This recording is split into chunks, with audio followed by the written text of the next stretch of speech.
আমরা এখন দেখব কিভাবে টাস্ক ডেট কনফিগারেশন করতে হয়।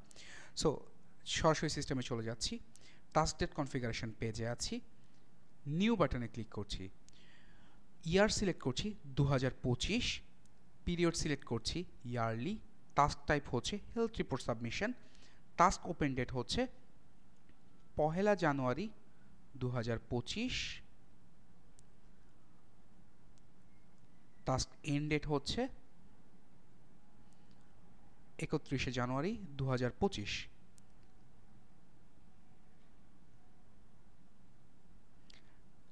অপারেশনাল স্ট্যাটাস এই মোমেন্টের না, নো।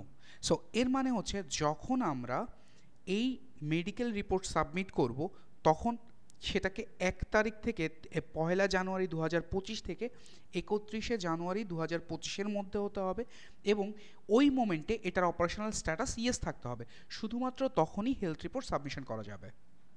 এখন আমরা সাবমিট বাটনে ক্লিক করার মাধ্যমে এই সেটআপটা সেভ করে রাখছি। এভাবে আমরা টাস্ক ডেট কনফিগার করতে পারি।